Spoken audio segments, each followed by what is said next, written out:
جتنے علماء، جتنے فقہا، جتنے محدثین، جتنے معلمین اور جتنے بزرگان دین نے ہمارے دین اور ایمان کی حفاظت کی ہے، ہم سب کا احترام کرتے ہیں، لیکن امام احمد رضا ان سب کے قائد نظر آتے ہیں 14ویں صدی کے اندر، گزشتہ صدی کے اندر۔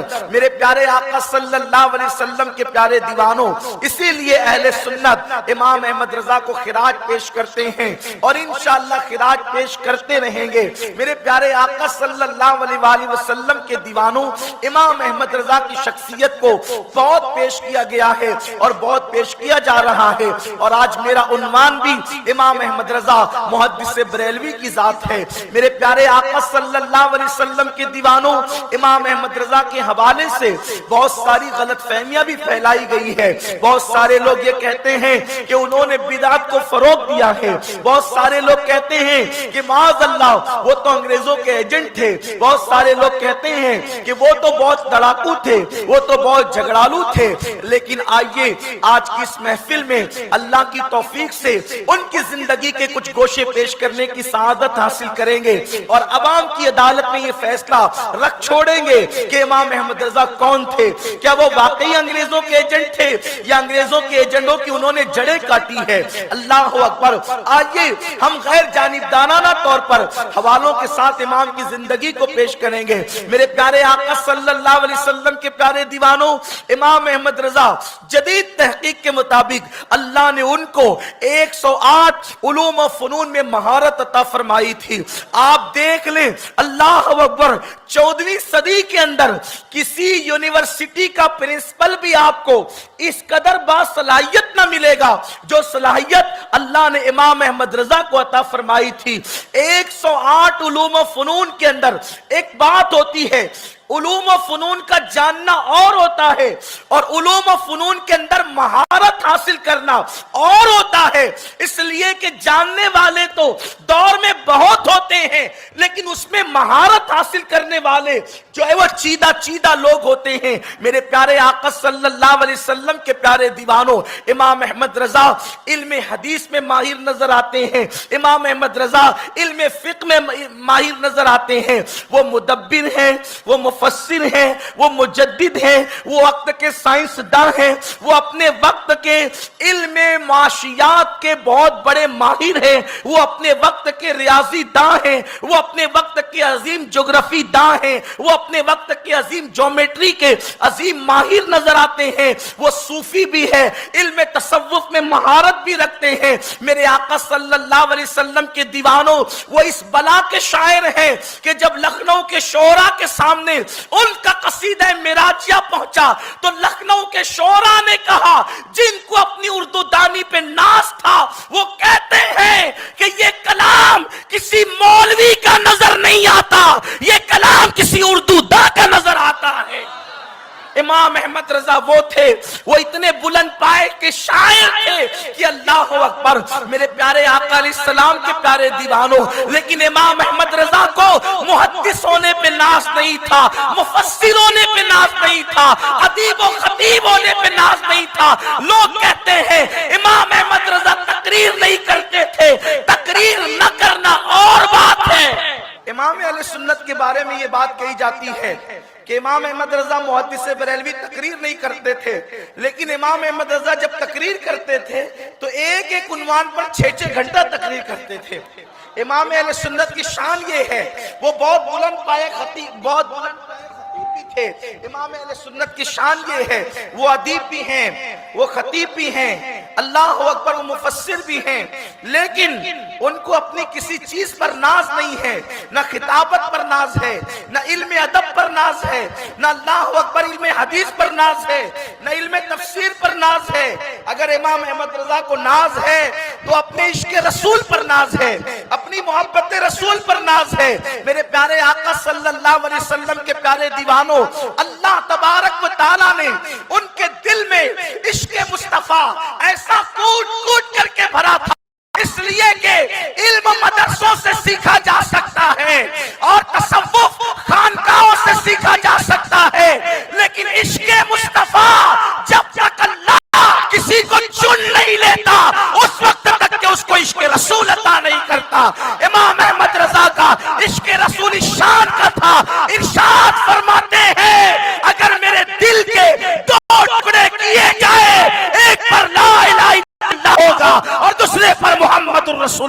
اکبر. نعرہ رسالت، عشق و محبت، عشق و محبت. سید میں حیران ہوں. میں چھوٹا سا طالب علم ہوں. میں نے دیوان غالب بھی پڑھا ہے, میں نے اقبال کو بھی پڑھا ہے, میں نے میر کو بھی پڑھا ہے, میں نے اللہ اکبر عرفی کو بھی پڑھا ہے, لیکن ایک بات کہنا چاہتا ہوں کہ اللہ اللہ سخن نعت کے اندر یا صنف نعت کے اندر علم ریاضی کو, علم فقہ کو, علم جیومیٹری کو کوئی بیان کرتا نظر نہیں آتا. اگر وہ 14ویں صدی میں بیان کرتا ہے تو امام احمد رضا بیان کرتا. نعت بھی ہو رہی ہے, فقہی مسئلے بھی بیان کیے جا رہے ہیں, نعت بھی ہو رہی ہے, جیومیٹری بھی بیان کی جا رہی ہے. آؤ دیکھو دیکھو, توجہ کریں, اہل علم کی توجہ چاہتا ہوں. لوگ امام احمد رضا کو سمجھتے کیا ہیں؟ میرے امام نے ایک قصیدہ لکھا جس کو قصیدہ معراجیہ کہتے ہیں. یہ قصیدہ معراجیہ اردو زبان کا عظیم شاہکار ہے. آپ اگر ایسے خاموش سنیں گے تو میں امام کو بیان نہیں کروں گا, اس لیے کہ جب عشق و محبت کا امام بیان ہو رہا ہو تو پوری محفل پر عشق کا رنگ چھا جانا چاہیے. پوری محفل عشق کے رنگ میں رنگنا چاہیے. ارے جو امت محمدیہ کے ایمان بچانے کے لیے 22 گھنٹے جاگتا ہو اور صرف 2 گھنٹے سوتا ہو, اسی کو دنیا امام احمد رضا کہتے ہیں. امام احمد رضا 22 گھنٹے جاگنے والی ذات کا نام ہے. آپ کو کیا پتا, ہمیں کیا پتا, بارگاہ رسالت سے یوں ہی للو پنجوؤں کو انعام نہیں ملتا. جب مصطفیٰ کریم کی بارگاہ میں کسی کا خلوص قبول ہو جاتا ہے تب کہیں جا کر کے انعام عطا کیا جاتا. ہر اہرے گہرے نتو خیروں کو بارگاہ رسالت میں مرتبے تھوڑی ملتے, اور جس کو مرتبہ ملتا ہے پھر وہ ایرا گہرا نہیں رہ جاتا. امام نے قصیدہ معراجیہ لکھا. یہ ہماری زمین خاندیش کی زمین ہے, یہاں شعرا بہت ہیں, مشاعرے بہت ہوتے ہیں, اردو سے لوگوں کو شغف بہت ہے.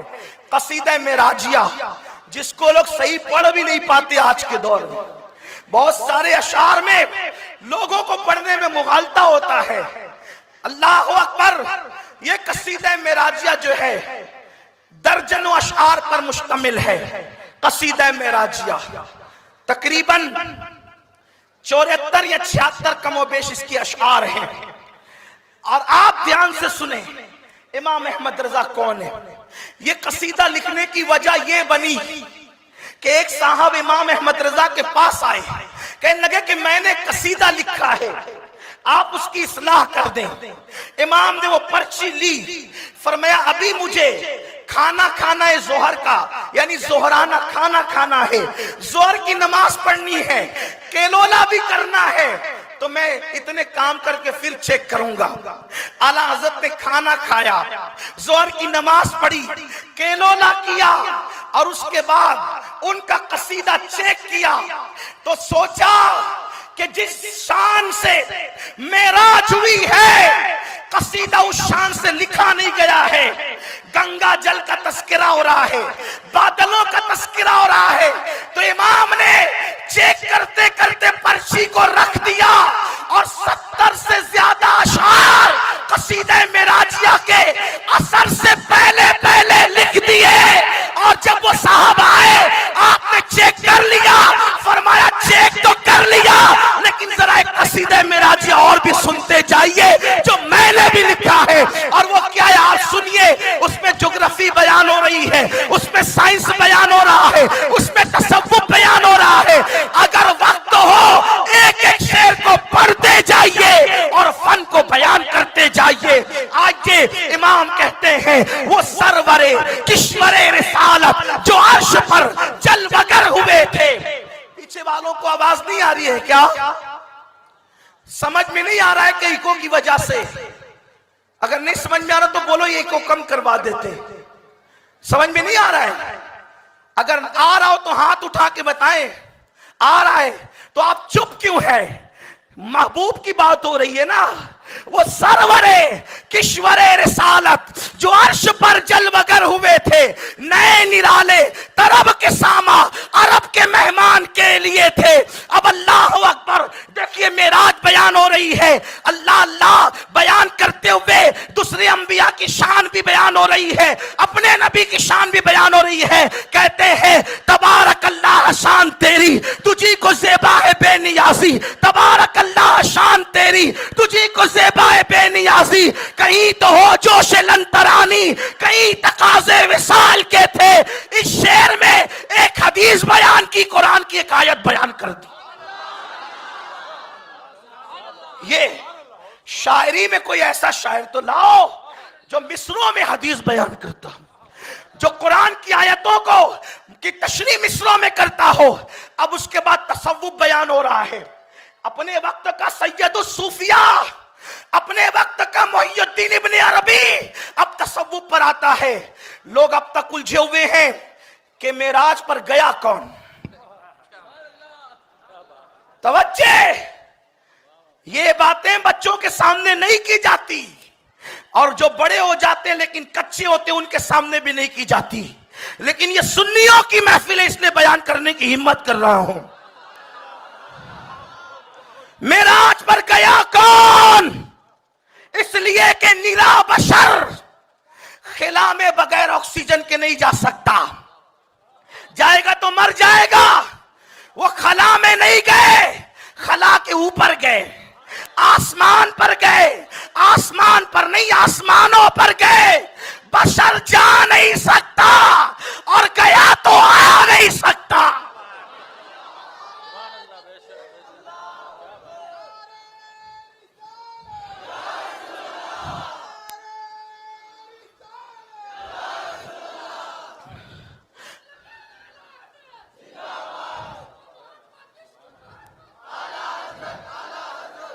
لوگ کہتے ہیں یار وہ تو صرف ایک مولوی تھے، ہم کہتے کوئی ایسا مولوی بھی لاؤ نا جو تصوف شان سے بیان کرتا ہو۔ وہ مولوی کے روپ میں مولائے روم تھے اپنے دور کے، جوہر کی کا جوہری جانتا ہے، بھٹیارے کو کیا پتا کہ جوہر کی شان کیا ہوتی ہے؟ جنہیں علم کی ہوا نہ لگی وہ امام احمد رضا کو کیا سمجھے؟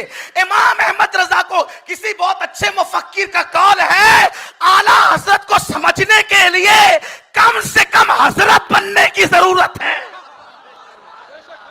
اعلیٰ حضرت کو سمجھنے کے لیے کم سے